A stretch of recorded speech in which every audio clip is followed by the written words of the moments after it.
Creating a character with legitimate cultural staying power is probably one of the most difficult things for an artist to attempt. Times change, people grow, and what's considered relevant is constantly shifting. I know this might sound like a weird way to start a video about Sonic the Hedgehog, but trust me, it's important. You see, Sonic is a character that has always tried to adapt and change in order to appeal to what's popular. Over the last 30 years, shifts in mainstream culture have shown just how quick trends can disappear, and despite many other popular things becoming irrelevant, Sonic is certainly still around. As Sega prepares for the 30th anniversary of their mascot character, I thought it would be fun to go back and see how Sonic came to be, and how his design and personality have changed with time.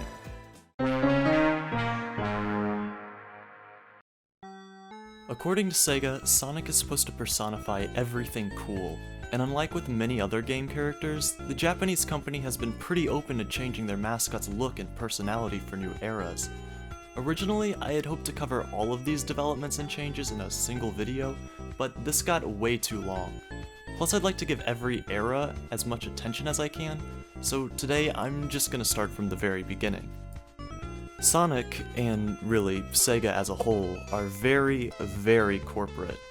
He wasn't really designed by a single person, and so the story of Sonic's creation isn't simple at all. Sega's first attempt at a mascot character, Alex Kidd, never gave the company the attention it wanted, and so the corporation put together a character design contest to decide on a new frontrunner in their attempt to combat Nintendo's Mario. A daunting task, absolutely, but one that many Sega employees were excited to try and tackle, and in the end, over 200 different character drawings were submitted. The final pick? This Gray Rabbit character, which was drawn by 26-year-old artist Naoto Oshima.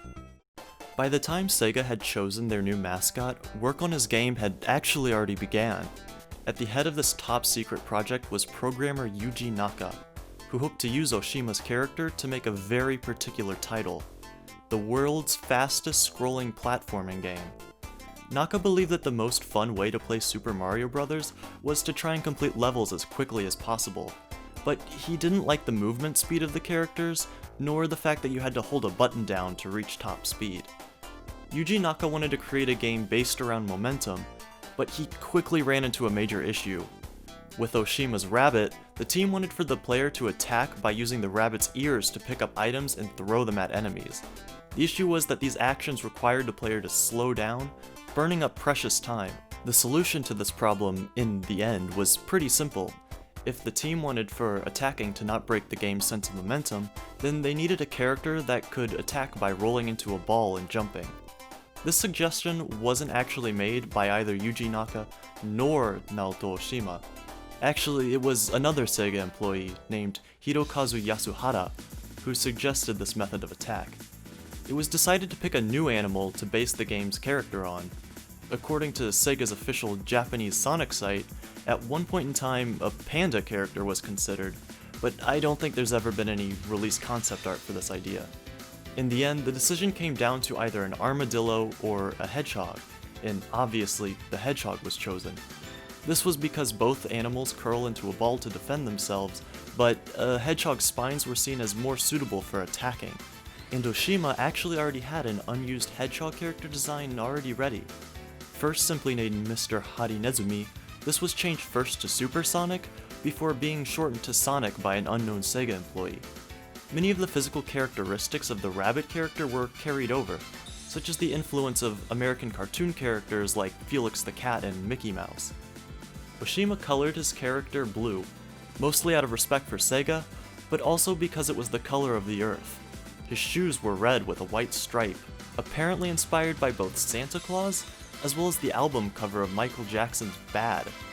With the physical appearance of their character set, Oshima was tasked with creating Sonic's backstory and the scenario for his game. During this time, Yuji Naka and Hirokazu Yasuhara were working on programming and level design respectively. Oshima wanted for his character to be seen as an adult, and he was having trouble convincing his Sega peers of the character's age. To get across his idea of an older Sonic, Oshima decided that Sega's mascot would lead a band and have a human girlfriend named Madonna, named, of course, after the American superstar. The original plot of Sonic the Hedgehog would have played out like this. Sonic races through levels while fighting monster-like enemies in an attempt to rescue Madonna. Sounds a little bit like the plot of a Mario game, doesn't it? When Sega officials in Japan were presented with all these ideas, they originally accepted them, and Sonic was shown off alongside Madonna in official art at his unveiling during Tokyo Toy Show 1990. The newly named Sonic team was hard at work on prototyping a version of their game that followed Oshima's original scenario, but foreign influence was about to cause some major changes. Around this time, Tom Kalinske became the president of Sega of America, and after being briefed on the Sonic project, he quickly objected to the game's story. Kalinske adamantly refused to allow a cartoon animal to be involved with a human woman, and he sent Sega of America employee Madeline Schroeder to Japan to convince the company heads to edit Sonic's story. Thanks to intervention from Sega of America, Madonna was dropped, and it was decided that Sonic being part of a band was unnecessary. Sonic Team's project needed a new story, and quick. Oshima's Jessica Rabbit lookalike rescue tale was out, and in came a new, simple story where Sonic broke open robots to release small animals trapped inside. Sonic became something of an environmental hero, which ties back nicely with Oshima's ocean-themed reasoning for coloring Sonic blue. So now Sonic had a design, and his game had a story, but what about his actual character? Well, Naoto Oshima was very much inspired by two things when designing Sonic: American culture and its pop music. In every Sonic game from the 90s, the title character is shown to be impatient, abrasive even. During title screen animations, Sonic wags his finger and furrows his brow at whoever's watching. If the player stops moving, he starts tapping his foot and scowls at the screen. These are, of course, small details, but for a platforming game in 1991, Sonic showed more personality through these animations than really anything else that he can be compared with. Oshima stated that this attitude that Sonic gave off was based on his own interpretation of Americans, and what he considered to be American impulsiveness. As for the influence of pop music, I've actually already mentioned two pretty big references to the genre. Naoto Oshima was a big Michael Jackson fan, and he referenced the Bad cover when designing Sonic's shoes. And of course, Sonic's girlfriend was named after the Queen of Pop. Meanwhile in Japan, Sega themselves were working pretty hard to cement a connection between pop and Sonic. Up-and-coming Japanese pop group Dreams Come True were approached by Sega, and a deal was struck so that Sonic became something of a temporary mascot for the band. The band's songwriter, Masato Nakamura, was brought on to write pop-inspired soundtracks for the first two Sonic games, and the Dreams Come True song Sweet Sweet Sweet was transcripted into a digital format for the credits of Sonic 2. There's also the basically confirmed, but still not completely confirmed rumor of Michael Jackson actually working on the soundtrack of Sonic 3, which would bring the music inspirations full circle. So, in all, Naoto Oshima came up with Sonic's design and story, Yuji Naka gave the character his trademark speed, Hirokazu Yasuhara came up with the idea for Sonic's spin jump, and led the team towards redesigning the character as a hedgehog. Tom Kalinske and Madeline Schroeder forced Sega to rewrite Sonic's backstory and remove the girlfriend, and Masato Nakamura in Dreams Come True officially tied Sonic's character to pop music. This is already complex, but the corporate politics that helped create Sonic still weren't finished. Even though Sonic was almost completely made by a Japanese team, the game actually premiered first overseas. Naoto Oshima had, of course, drawn up a bunch of official character artwork during the development process, and examples were sent to Sega of America.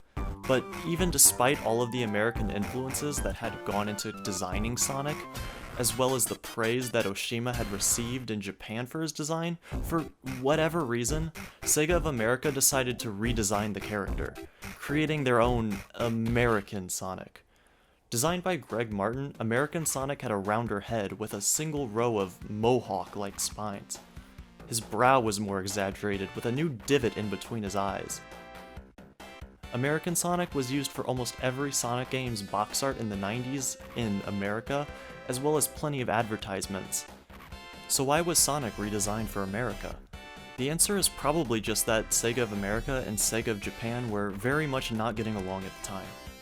Whether this was solely because the American executives had the Japanese team change their character's story isn't known, but there was a pretty huge amount of miscommunication between the two in the 90s.